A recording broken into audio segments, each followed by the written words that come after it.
Hello friends, स्वागत है आपका अपने यूट्यूब चैनल RSB माँ सरस्वती कोचिंग सेंटर में।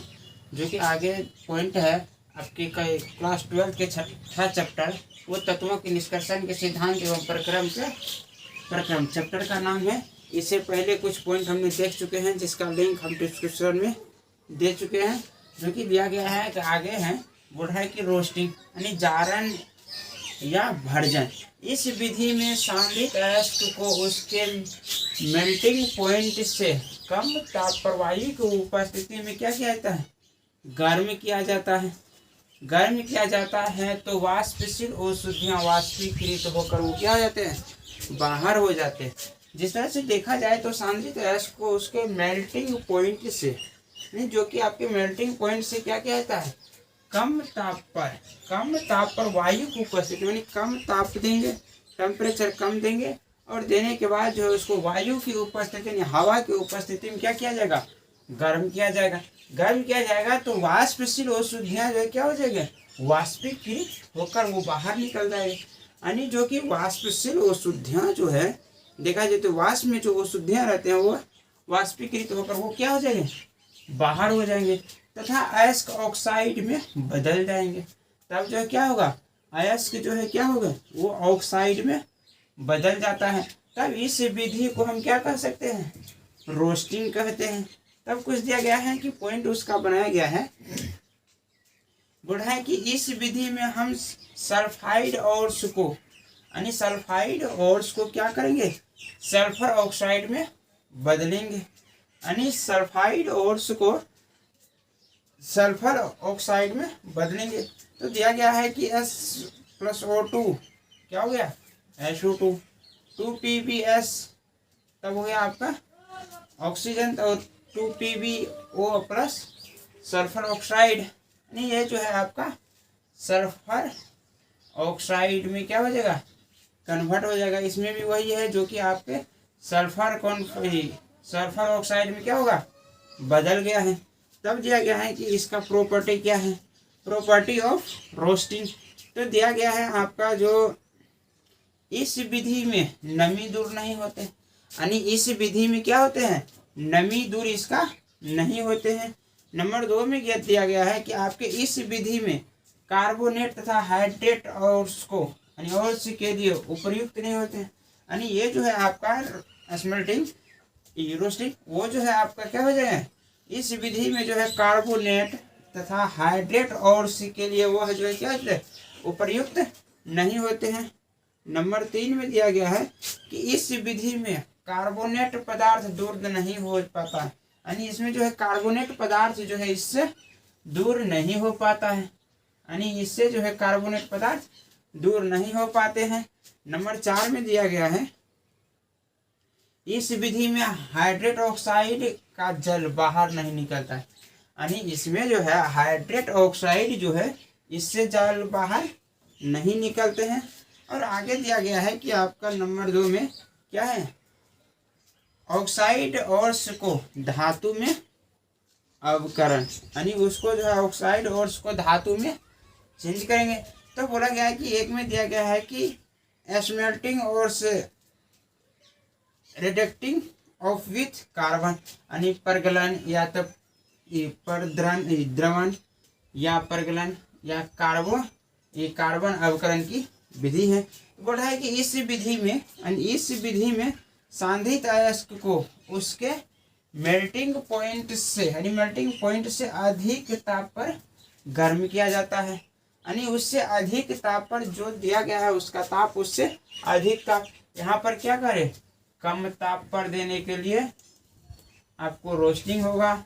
इसमें जो है क्या हो जाएगा, अधिक ताप देने पर उसका स्मेल्टिंग निकलेगा।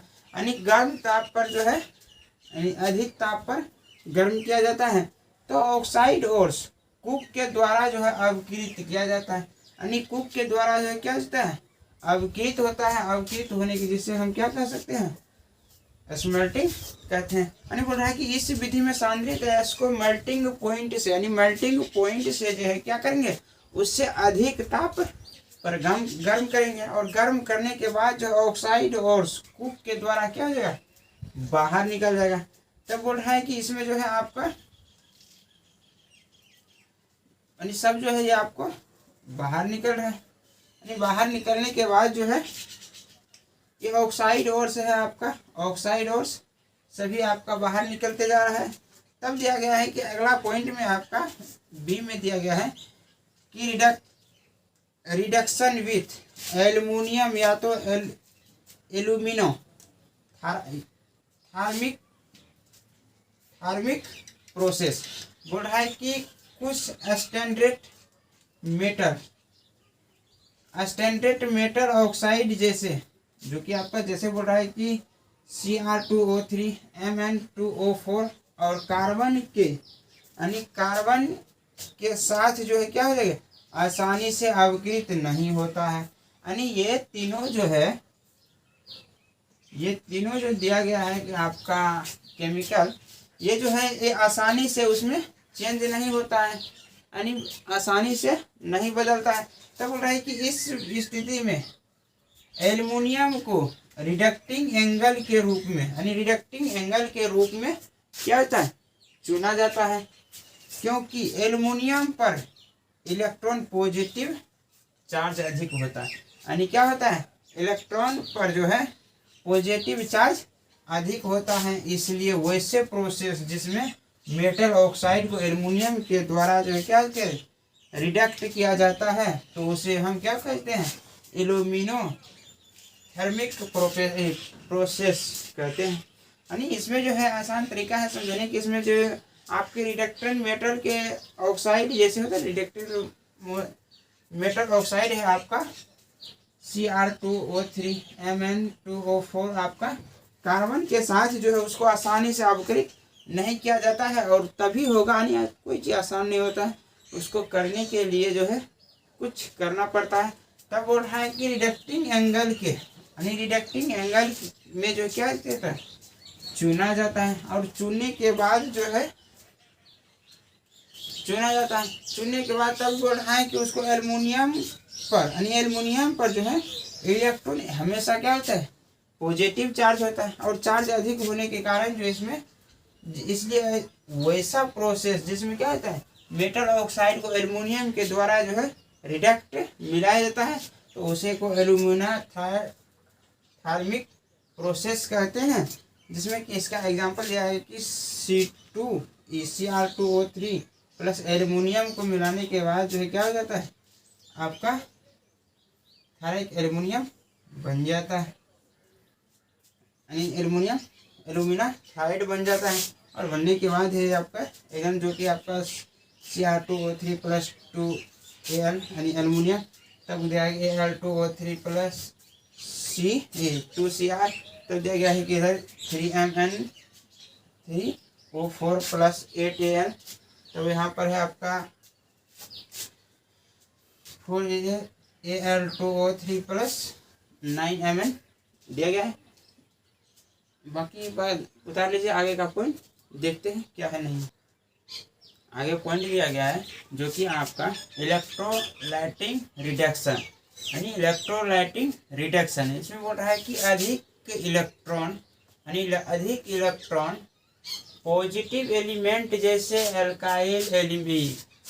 एल्काइल मेटल तथा एल्काइल अर्थ मेटल कार्बन के द्वारा अवकृत नहीं होता है। इस इलेक्ट्रोलाइसिस के द्वारा जो है क्या होता है, अवकृत होता है। यानी इसमें जो है अधिक इलेक्ट्रॉन पॉजिटिव एलिमेंट जैसे जो है आपका एल्काइल मेटल तथा एल्काइल अर्थ मेटल जो है कार्बन, उसके द्वारा जो है क्या होता है, अवकृत नहीं होता है। सिर्फ होता है किससे, इलेक्ट्रोलाइसिस के द्वारा ही उसको क्या कहता है, अवकृत किया जाता है। तब बोल रहा है कि वैसे प्रोसेस जिसमें धातु का निष्कर्षण इलेक्ट्रोलाइसिस के द्वारा होता है, यानी बोल रहा है कि वैसे प्रोसेस जिसमें जो आपके धातु का निष्कर्षण जो है किसके द्वारा होता है, इलेक्ट्रोलाइसिस के द्वारा होता है, उसे हम क्या कहते हैं, इलेक्ट्रोलाइटिक रिडक्शन कहते हैं। इलेक्ट्रोलाइटिक रिडक्शन कहते हैं। तब बोला गया, देखा जाए तो सोडियम क्लोराइड दिया गया है, तब जो है ये पॉजिटिव निकालता है तो ये निगेटिव करता है। तब पोटासियम क्लोराइड दिया है तो इसे भी पॉजिटिव करता है, ये निगेटिव बनाता है।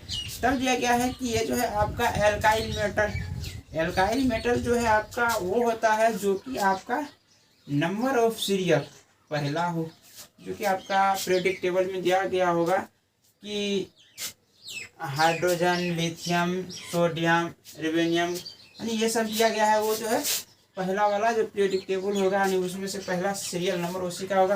तो बोल रहा है कि एल्काइल अर्थ मेटल कौन होगा, नंबर ऑफ सीरियल दूसरा जो होगा उसमें से दूसरा, जो कि आपके ब्रोनियम, मैग्नीशियम, कार्बन, सीलियम, ब्रोमाइड जो दिया गया है वो पहला हो, दूसरा हो जाएगा।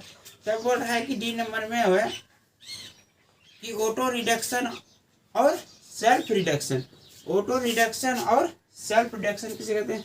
तब देखा जाए तो बोल रहा है कि लेस इलेक्ट्रॉन पॉजिटिव मेटल जैसे, लेस इलेक्ट्रॉन पॉजिटिव मेटल जैसे का जो Hg हो गया, Pb हो गया, कार्बन, कॉपर हो गया, के सल्फेट और सुको वायु की उपस्थिति में, यानी वायु की उपस्थिति में गर्म किया जाता है तो और से एक भाग ऑक्साइड या तो सल्फेट में क्या होता है, परिवर्तित हो जाता है। यानी तब बोल रहा है कि लेस इलेक्ट्रॉन, यानी जिसमें कि इलेक्ट्रॉन की कमी हो और पॉजिटिव मेटल जैसे जो है आपका क्या होता है,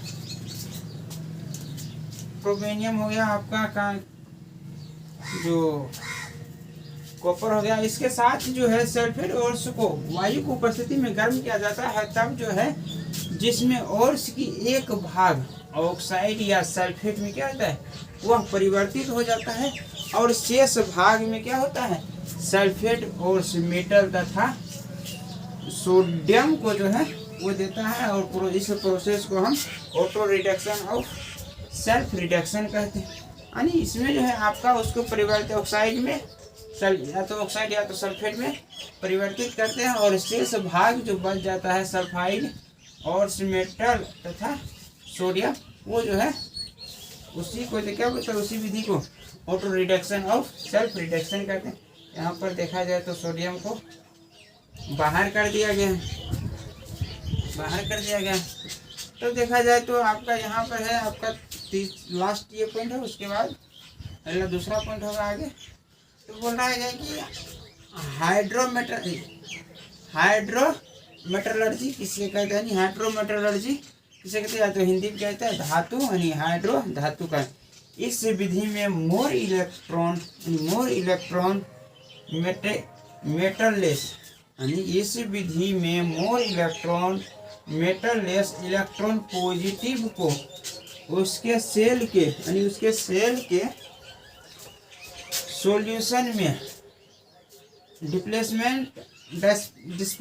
डिस्प्लेसमेंट करती है तथा और से की क्रिया उन केमिकल एजेंट से क्या कहते हैं, एजेंट से कराई जाती हैं जो घुलनशील यौगिक परिवर्तित कर देता है।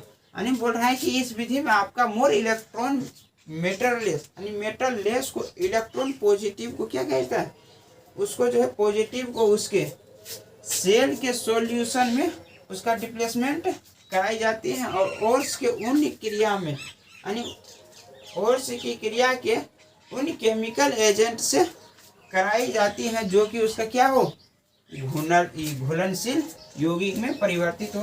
तब तथा मोर इलेक्ट्रॉन पॉजिटिव मेटल मिलाने पर, यानी मिलाने पर जो क्या होता है, ओर्स में परिवर्तित, ओर्स में उपस्थित धातु अवक्षेपित हो जाते हैं। इस प्रोसेस को हम क्या कहते हैं, हाइड्रोमेटलर्जी कहते हैं। यानी जो आपका क्या कहते हैं, केमिकल एजेंट से मिलाए कराई जाती है तब जो है घुलनशील यौगिक में वो परिवर्तित होता है और मोर इलेक्ट्रॉन पॉजिटिव मेटल में मिलाने पर क्या हो जाता है, ओर्स में उपस्थित धातु जो अवक्षेपित वो हो जाती है। इस प्रोसेस को क्या कहा जाता है, आपका हाइड्रोमेटलर्जी कहते हैं। और ये एग्जांपल में दिया है कि सिल्वर का निष्कर्षण में ये जो है काम करता है, यानी सिल्वर की निष्कर्षण देखेंगे तो इसमें ये दिया गया है। बाकी वाला डिस्कशन 2 क्लास के बाद होगा, अगर उतारना है तो उतार लीजिए। और बाकी बात आपको क्लास अच्छा लगता है तो लगने के बाद जो है एक लाइक कर दिए, चैनल को सब्सक्राइब कर दिए हमसे जुड़ने के लिए। अगर कोई सवाल है तो नीचे लिंक डिस्क्रिप्शन में दिया गया है, व्हाट्सएप चैनल का, टेलीग्राम चैनल का या तो इंस्टाग्राम पर जाके सवाल पूछ सकते हैं। जय हिंद।